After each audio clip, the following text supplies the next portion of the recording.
에베소에 있는 교인들에게 보내는 편지글 중에 서두글에 포함되는 것입니다. 이 편지를 여러분들이 찬찬히 읽어보면 물론 하나님께서 우리에게 주신 마음이기도 하지만 그에 앞서 바울이 에베소 교회를 향한 마음이기도 하고 또 에베소 교회를 얼마나 사랑하는지 그것을 우리가 알 수 있습니다. 당시 에베소는 소아시아 지역에 위치한 큰 항구 도시였기 때문에 상업이 발달했었습니다. 그리고 그렇기 때문에 물질적으로도 굉장히 풍족한 도시였습니다. 당시 기록들을 살펴보면 이 에베소라는 도시가 얼마나 풍요로웠는지를 알 수 있는데요.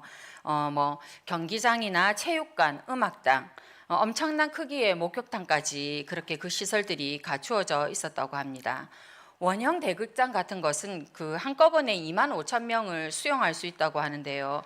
제가 이렇게 말씀을 준비하면서 사직 야구장을 쳐봤어요. 왜냐하면 제가 부산에 살니까 이 운동장 크기를 가늠할 수 있는 게 사직 운동장밖에 없잖아요. 그래서 사직 운동장, 사직 야구장, 관객수, 이게 동원수 이렇게 해보니까 2만 1,000명 정도 되더라고요. 그러니까 지금 2만 5천 명이니까 그 당시에 이 에베소의 원형 대극장이 야외 원형 대극장이 이제 사직 야구장보다 더 컸다라고 볼 수 있습니다.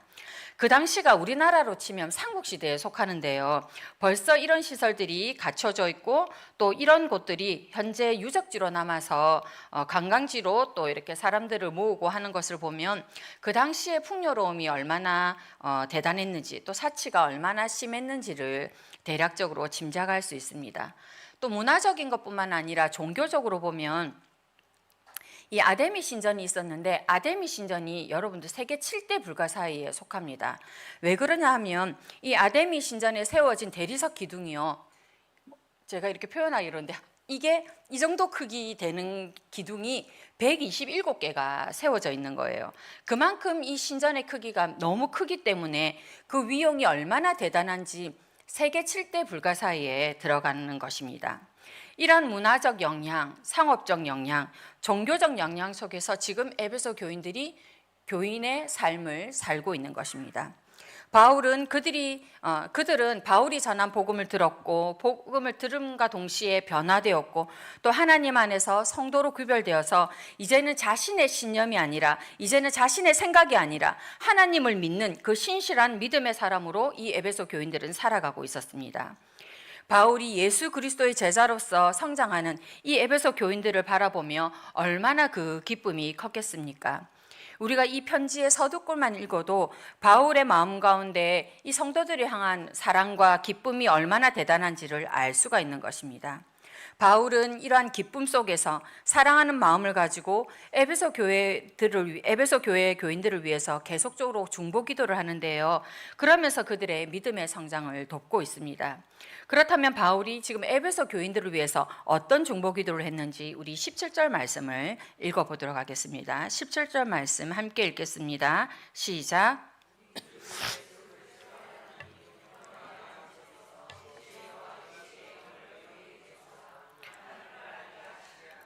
바울은 에베소 교인들을 위해 기도하면서 어떤 기도를 하느냐 하면 그들이 하나님을 아는 성도들이 되기를 중보하고 있습니다. 그렇다면 여기 있는 우리들, 이 말씀에서 우리가 잠시 우리들의 모습을 살펴보아야 합니다.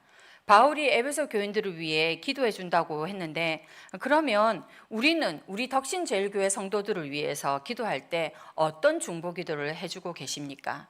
여러분들은 여러분들의 믿음의 지체들을 위해서 어떤 기도의 제목을 가지고 지금 기도하고 계십니까? 나름대로 열심히 기도한다고 하시는 분들, 또 다른 지체를 위해서 기도한다고 할 때에 과연 그분들을 위해서 어떤 기도를 하고 있습니까? 또 반대로 우리가 다른 사람에게 우리의 기도를 부탁할 때에 믿음의 지체들에게 우리의 기도를 부탁할 때에 여러분들은 어떤 기도 제목을 내놓습니까? 몸의 치유를 위해서, 경제적인 회복을 위해서 또는 취업이나 결혼 등 여러 가지 인생의 문제들을 우리가 함께 기도 부탁을 합니다. 그러나 이에 더해서 우리가 잊지 말아야 할 기도 제목이 있습니다. 반드시 기도해야 할 것이 있습니다. 바로 바울이 에베소 교인들을 위해 기도했던 그 기도 제목처럼 하나님을 아는 것, 그것을 우리의 기도 제목으로 삼아야 하는 것입니다. 하나님을 창조주 하나님으로 믿으면서 이 세상을 다스리는 권세자로서 그 하나님을 믿으면서 우리의 인생길 살아가면서 우리에게 필요한 기도 제목은 바로 하나님을 알아가는 것입니다. 멈춤 없이 계속해서 우리가 성도로서 해야 할 일은 하나님을 아는 것입니다. 하나님을 알게 하소서. 오늘 바울은 에베소 교회 교인들을 위해 기도할 때 이것을 두고 기도했었습니다. 여기서 하나님을 안다 할 때의 안다라는 것은 철저하고 명확하게 아는 것, 온전히 아는 것, 제대로 인식하는 것, 그것을 말하는 것입니다. 하나님을 알되 대충 아는 것이 아니라 그냥 들어서 아는 것이 아니라 철저하게 아는 것, 명확하게 아는 것, 좀 더 깊이, 좀 더 바르게 이해하고 인식하는 것, 그것을 말하는 것입니다. 그렇다면 왜 그들이 하나님을 제대로 알아야 했습니까? 왜 그들이 하나님을 명확하게 알며 제대로 인식해야 했습니까? 그래야 제대로 된 신앙생활, 제대로 된 예배자가 될 수 있기 때문입니다. 하나님을 명확하고 분명하게 알아야 세상을 이길 수 있었기 때문입니다. 2000년 당시, 그 당시에 엄청난 위용을 자랑하는 아데미 신전을 만들면서까지 이 도시의 사람들은 그렇게 우상 숭배를 했던 사람들 속에 있었습니다. 로마 황제를 숭배하면서 그런 정치적 상황 속에서 이 에베소 교인들은 신앙생활을 하고 있었습니다. 그런 에베소 교인들이 제대로 하나님을 알기 위해서, 예수님을 온전히 따르기 위해서는 하나님이 어떤 분인지 정확하게 알고 깊이 경험하지 않으면 그 신앙생활을 이겨낼 수 없기 때문에 하나님을 제대로 알아야 했던 것입니다. 그 사람들 예수님을 따르면서 얼마나 사회생활이 힘들었는지 모릅니다. 그리스도인이란 이유만으로 다른 사람들보다 몇 배나 더 되는 세금을 내야 됐습니다. 문헌을 살펴보면 50%를 냈다, 70% 냈다, 이런 문헌의 기록들도 있거든요. 어쨌든 착복하기 위해서 나름대로 술수를 다 쓴 것이라고 볼 수 있습니다. 오늘날로 치면 회사 취직이 되지가 않았습니다. 그리스도인이라는 이유만으로 승진의 길이 막혔던 사람들입니다. 그 사람들은 앞으로 자신들의 안위가 어떻게 될지 모르는 상황이기 때문에 그 믿음을 제대로 생활하기 위해서는 하나님을 온전히 경험해야 되는 것이었습니다. 적당히 믿는 것, 대충 믿는 것, 그것이 되지 않는 사람들이었습니다. 게다가 당시 사회는 철학이 굉장히 발달했던 그런 문화였습니다. 수사학이라고 해서 인간의 논리를 이렇게 서로 이렇게 나누고 하는 그런 문화가 많이 발달했었는데요. 그런 시대 속에서 이 에베소 교인들이 믿지 않는 자들에게 복음을 증거해야 됩니다. 창조주 하나님에 대해서, 구원자 예수 그리스도에 대해서, 내주하셔서 역사하시는 그 성령님에 대해서 이 사람들이 증거를 해야 되는데, 그러면 본인들이 먼저 하나님을 깊이 경험하고 본인들이 먼저 하나님을 깊이 체험하지 않으면 그것을 어떻게 전할 수 있겠습니까? 그래서 바울이 에베소 교인들을 위해 기도할 때에 하나님, 우리 에베소 교인들이 하나님을 더욱 깊이 경험하게 해주십시오. 하나님을 제대로 알게 해주십시오라고 그렇게 기도하고 있는 것입니다. 여러분, 하나님을 명확하게 아는 것, 하나님을 철저하게 아는 것, 하나님을 깊이 있게 경험하는 것, 그것은 바울의 기도 제목뿐만 아니라 우리의 기도 제목이 되어야 할 것입니다. 그러면 어떻게 하나님을 알 수 있습니까? 당연히 먼저는 성경을 통해서입니다. 하나님의 말씀을 통해서 우리는 하나님을 알 수 있습니다. 나의 경험과 지식으로 판단되는 그런 하나님이 아니라 하나님 자신으로부터 오는 지혜와 계시의 영이신 그 성령님의 역사 속에서 우리가 하나님을 알아야 합니다. 하나님은 하나님 그분을 알 수 있는 확실한 표준으로서 우리에게 이 말씀, 성경을 주셨습니다. 여러분들 예를 한번 들어볼까요? A 교회의 어떤 자매와 B 교회의 어떤 형제가 있어요. 이 A 교회 자매와 B 교회 형제가 서로 이렇게 소개팅을 한다고 생각해 봅시다. 같은 교회 다니는 사람들이 아니기 때문에 여기 있는 자매와 여기 있는 형제들을 서로 연결해 주는 뭐 그 교회 권사님이나 집사님들이 서로 이제 소개를 하면서 대충 이야기를 합니다. 이 자매는 어느 교회 다니고 뭐 이 형제는 교회에서 어떤 청년회 활동을 하고 교회에서는 이런 평판을 가지고 있다. 그리고 집안은 어떻고 또 지금 뭐 어떤 직장을 다니거나 어떤 공부를 하고 있다. 이렇게 소개를 대충 해줍니다. 그렇다고 해서 이 사람들이 이 자매하고 형제가 서로 안다고 할 수 없잖아요. 만나봐야 되죠. 그래서 서로 만납니다. 서로 만나서 함께 시간을 보내면서 이야기합니다. 같이 밥을 먹으면서 그 사람의 식성이 어떤지, 매운 거를 좋아하는지, 뭐 싱거운 걸 좋아하는지 그런 것도 알 수 있고, 또 어떤 음식은 싫어하고 어떤 음식을 잘 안 좋아하는지, 또 어떤 경우에는 이 음식을 먹으면 알레르기 증상이 있다, 이런 것까지 좀 알 수 있습니다. 그 사람과 직접 만나서 차를 마시면서 이 자신이 살아온 경험에 대한 이야기도 합니다. 부모님에 대한 이야기, 학교 이야기, 뭐 그런 이야기들도 하고요. 또 신앙적인 이야기를 하면서 하나님을 어떻게 만났는가, 하나님을 지금 어떻게 경험하고 있는가, 또 지금 고민이 무엇인가, 또 비전에 대한 이야기도 합니다. 그러면서 상대방이 알아가면서 알콩달콩 재밌는 데이트도 합니다. 여러분들, 여기 있는 분들 대충 다 아시겠지만 이것만으로 다 알 수 있습니까? 어렵습니다. 본격적으로 그 사람을 아는 건 결혼을 통해서 알 수 있습니다. 아무리 연애 기간이 길어도 여러분들 다 경험 있으시잖아요. 한 10년 이렇게 연애를 해도 결혼 생활을 해봐야 그 사람의 진가를 알 수 있는 것입니다. 실망하시는 분들 많으셨죠? 여러분, 이것은 우리들도 마찬가지입니다. 우리가 하나님을 알 수 있는 것도 더 이상의 어떤 소개를 통해서만, 대충의 정보를 통해서만 알 수 있는 것은 한계가 있습니다. 무슨 말이냐 하면, 여러분들 목회자들의 설교를 통해서 전해지는 하나님, 다른 사람들의 간증을 듣고 아는 하나님, 이 하나님은 한계가 있다는 것입니다. 그러므로 여러분들 스스로가 직접 말씀을 읽어야 한다는 것입니다. 설교 시간에만 듣는 하나님이 아니라, 유튜브를 통해서 듣는 그런 간증의 하나님이 아니라, 평소 성경 읽기, 성경 쓰기, 성경 묵상을 통해서 하나님 스스로가 자신이 어떤 분인지 밝히는 그 하나님을 여러분들이 직접 만나야 합니다. 새해가 지나고 보름이 지났습니다. 여러분들 말씀 읽기 잘 실천하고 계십니까? 또 그 말씀을 통해서 여러분들 하나님에 대해서 좀 알아가고 계십니까? 여러분들은 지금 현재 어떤 하나님을 만나고 계십니까? 여러분들은 요즘 어떤 하나님과 대화하고 계십니까?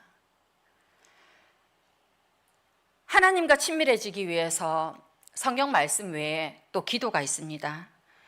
여러분, 기도가 하나님과의 대화라는 거 여러분들이 너무나도 잘 알고 있습니다. 그런데 너무나도 잘 알고 있음에도 불구하고 하나님과의 대화 시간이 너무 짧다고 느껴지지는 않는가요? 하나님과의 대화 짧으면 좀 그렇지 않습니까?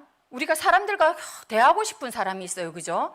여기 이용화 집사님, 우리 중고등부 선생님이니까 제가 이용화 집사님하고 막 얘기하고 싶어요. 집사님 시간 좀 내주세요. 그래서 우리가 만났어요. 그런데 3분, 5분, 10분 그리고 우리가 헤어지면 여러분도 좀 섭섭하지 않는가요? 근데 하나님을 만날 때에 우리가 하나님과 대화한다고 하면서 기도 시간이 너무나도 짧다는 거예요. 깊은 기도의 시간으로 들어가려면 깊은 침묵 가운데에, 깊은 하나님의 말씀 가운데에, 깊은 하나님과의 만남에 들어가려면 여러분들 기도의 시간이 깊어져야 됩니다. 하나님과의 대화의 시간이 깊어져야 됩니다. 여러분들 기도할 때에 어떤 설레임이 있습니까? 어떤 기대함이 있습니까? 신이신 그 하나님, 이 세상의 주관자이신 그 하나님과 대화할 수 있다는 것, 그것이 얼마나 영광스러운지 안다면, 얼마나 떨리는 기쁨인 줄 안다면 여러분들 기도의 자리에 올 때마다 설레이는 마음, 두렵고 떨리는 마음으로 와야 되는 것입니다. 때로는 마음의 속삭임으로, 때로는 낮은 읊조림으로, 때로는 울부짖음으로 그렇게 하나님과 대화하면서 하나님의 마음을 알고 하나님의 뜻을 알고 그분의 통치하심을 깨닫는 것, 그것이 정말 성도로서의 놀라운 특권인 것입니다. 기도하면서 나를 만지시는 하나님, 나를 위로하시는 하나님, 때로는 어미 있게 말씀하시면서 책망하시는 하나님, 그 하나님의 은혜 안으로 우리가 들어가야 되는 것입니다. 제가 방금 어미 있게 말씀하시고 책망하시는 하나님, 그 하나님을 은혜의 하나님이라고 했는데요. 여러분, 우리가 하나님의 책망의 소리를 듣는 것도 은혜라는 것을 알아야 됩니다. 저도 이번에 수련회 갔을 때 하나님께서 저에게 어미 있게 책망하셨거든요. 그런데 그 책망이 두려운 책망이 아니라 정말 감사함의 책망인 거예요. 그래서 제가 그것이 은혜라는 것을 다시 한번 깨닫게 된 것입니다. 여러분, 하나님은 우리와 교제하기 원하십니다. 하나님은 우리를 만나기를 원하십니다. 그래서 하나님 자신이 어떤 분인지 우리에게 알려주시며 그런 예배자를 지금 찾고 계십니다. 여러분들, 하나님을 더 깊이 알고 더 깊이 경험해서 하나님께 제대로 영광 돌리고 하나님을 제대로 예배하는 예배자가 되기를 바랍니다. 우리의 믿음 생활 여기에서 멈추어서는 안 됩니다. 계속해서 성장하고 성숙해야 됩니다. 그에 대한 하나님 말씀, 우리 에베소서 4장 13절 말씀 읽도록 하겠습니다. 에베소서 4장 13절 말씀 시작. 우리가 다 하나님의 아들을 믿는 것과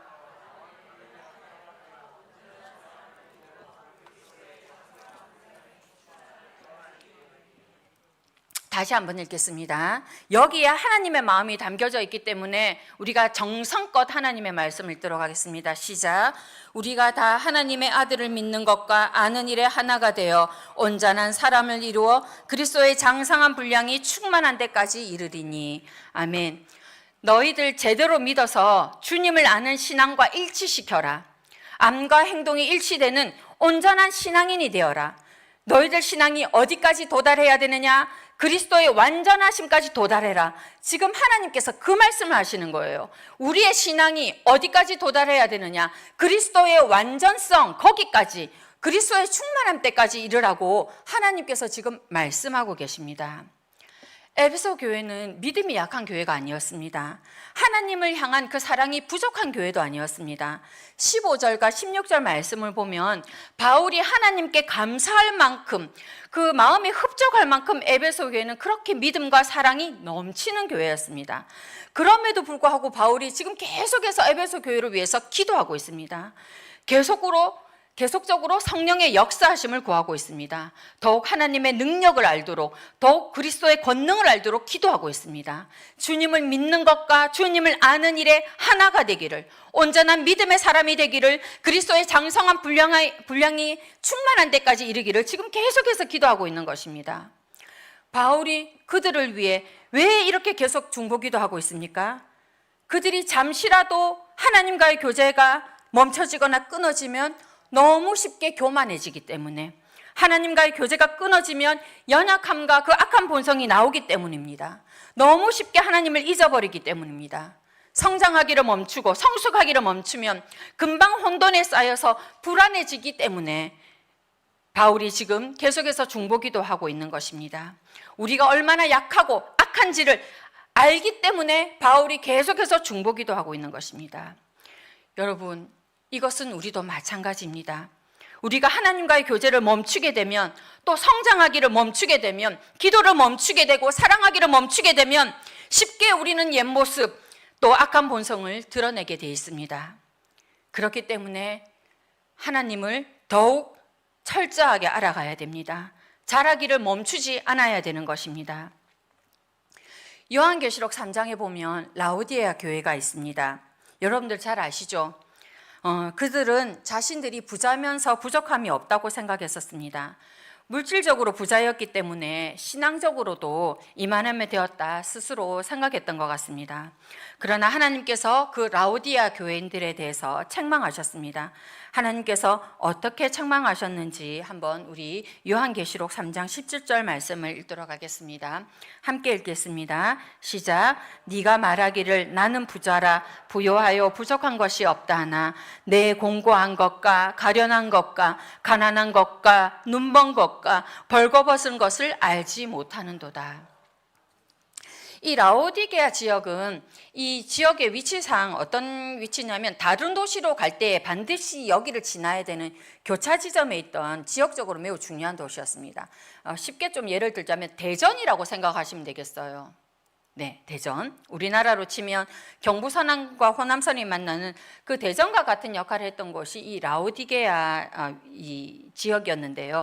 그래서 상업이나 행정이 발달하고 은행이 굉장히 많았다고 합니다. 그래서 사람들이 경제적으로 부요했었고 부족함이 없다고 느꼈던 거예요. 돈의 부족함이 없으니까 라오디게아 교인들은 어떤 생각을 했냐면, 돈의 부족함이 없기 때문에 믿음의 부족함도 없다. 부자였기 때문에 신앙도 우리가 부자다, 이렇게 생각한 거예요. 그러면서 성장하기를 멈췄습니다.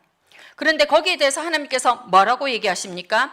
네가 부자라 하고 부요하다 하고 부족함이 없다고 하지만 너는 어떻다? 너는 공고한 자다. 너는 가련한 자다. 너는 가난한 자다. 너는 눈먼 자다. 너는 벌거벗은 자다. 이렇게 하나님께서 책망하고 계십니다. 결국 이 사람들은 자신의 영적 상태를 제대로 알지 못한 채 성장하기를 멈췄고 하나님을 향한 갈망을 멈췄습니다. 그러니 신앙생활이 제대로 될 리가 없죠. 결국 라오디게아 교인들은 하나님으로부터 차지도 덥지도 않다. 그래서 내가 너희들을 토하여 버리겠다라는 책망의 말을 들어야 했습니다.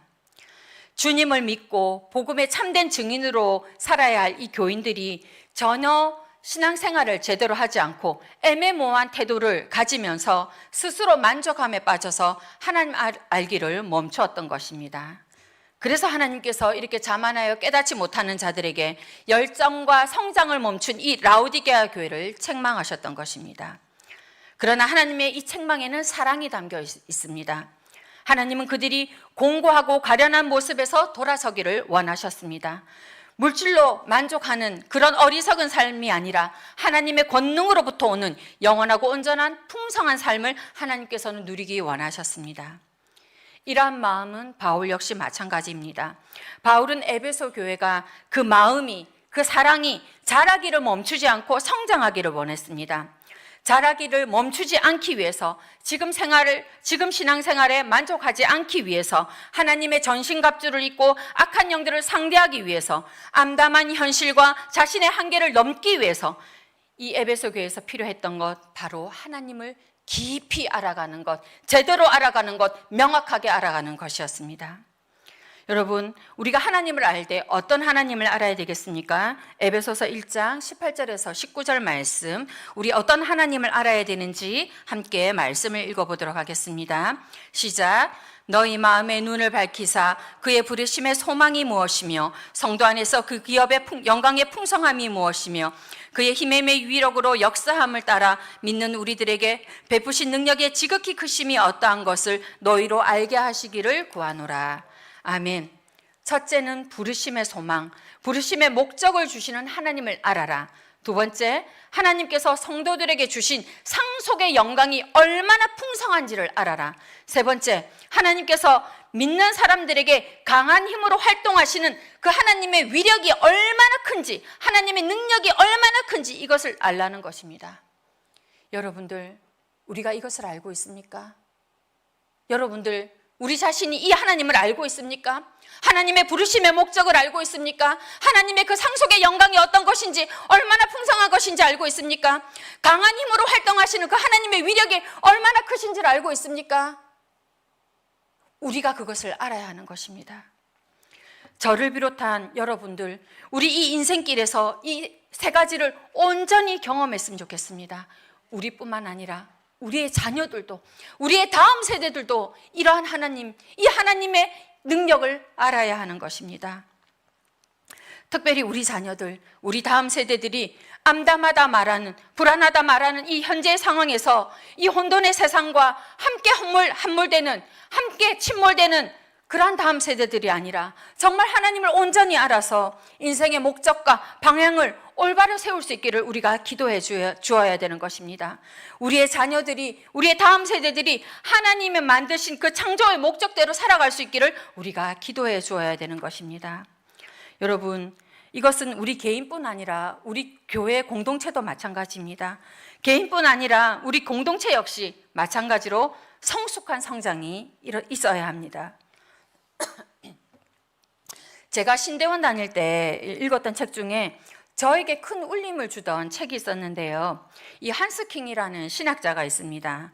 왜 그리스도인인가라는 그 책이 있는데요. 그 책에 나오는 한 구절이 있습니다. 화면 한번 띄워주실래요? 길죠? 네, 그래도 한번 읽어보겠습니다. 교회에 대한 수많은 회의를 가지고 있는가? 우선 자신을 반성하라. 그리고 무엇보다도 그리스도의 삶을 묵상하면서 그리고 행동으로 구체화시키면서 그분이 원하셨던 하나님 나라를 이 땅 가운데서 우리 인간들을 통하여 그리고 교회를 통하여 먼저 이루고 나타내시기를 원하셨던 그 예수 그리스도를 기억하면서 그 길을 걸어가야 할 것이다. 이 이 구절이 있는 거예요. 그래서 제가 열심히 분홍색으로 밑줄을 그었는데요.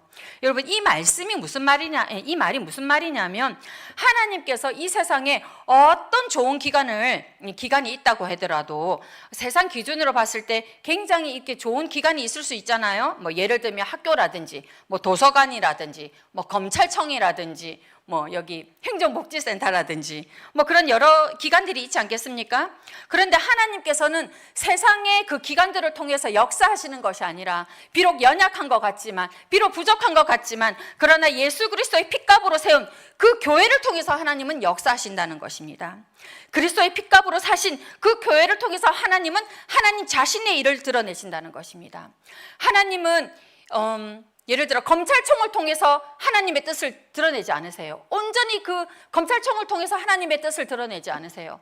하나님은 도서관을 통해서, 도서관의 어떤 일들을 통해서 하나님의 역사하심을 드러내지 않으세요. 하나님 되심을 온전히 드러내는 기관은 이 땅의 교회입니다. 왜? 예수님께서 핏값으로 사신 교회이기 때문입니다. 여러분, 그렇기 때문에 우리가 이 교회를 위해서 기도해야 되는 것입니다. 하나님께서는 이 부르심을 받은 자들을 통해서, 또 이 교회를 통해서, 하나님께서 친히 세우신 이 교회를 통해서 하나님 뜻을 드러내기를 원하며 하나님의 통치하심을 드러내기를 원하십니다. 우리 교회 역시 마찬가지로 하나님의 뜻을 나타내기 위해 세워졌습니다. 하나님의 뜻을 드러내기 위해 이 교회가 세워졌습니다. 하나님은 하나님 자신의 뜻을 드러내시기 위해 이 교회를 여기에 세우셨습니다. 여러분, 이것을 기억하십시오. 하나님께서 이 교회를 통해서 일하실 것이니, 이 교회를 통해서 하나님의 은혜를 나타내실 것이니, 우리 교회 역시 마찬가지로 자라가기를 멈추지 않고 계속해서 성장하고 성숙해야 됩니다. 계속해서 주님의 부르심의 그 소망이 무엇인지 알아가야 되는 것입니다. 그것을 굳건히 붙들어야 됩니다. 우리 교회는 주님의 그 강한 힘으로 활동하는 그 능력 안에서 우리가 계속 서 있어야 하는 것입니다. 성도 여러분, 우리 교회가 하나님을 나타내는 교회로서 계속해서 성장하기를 기도해 주시고, 이를 위해서 우리 교회가 계속해서 하나님을 알아갈 수 있도록, 하나님이 경험되어지는 교회가 될 수 있도록 기도해 주시기 바랍니다. 여러분, 부르심의 소망이 흔들리지 않고 더욱 뚜렷해지며 하나님 나라의 상속자로서 뿐만 아니라 이 세상을 살면서 하나님이 베푸시는 그 능력을 마음껏 경험하며 그 은혜를 자랑하는 우리들이 되었으면 좋겠습니다. 무엇보다도 하나님을 드러내는, 하나님의 영광을 드러내는 우리들, 하나님을 드러내는 우리 교회, 하나님을 드러내는 우리 가정과 우리 사업터가 되기를 바랍니다. 이 시간 우리 말씀 가지고 잠시 기도하도록 하겠습니다. 하나님, 자라기를 멈추지 않는 우리들 되게 하옵소서. 자라기를 멈춘다는 것은 우리들이 병들었다는 증거입니다. 하나님, 우리 신앙이 병들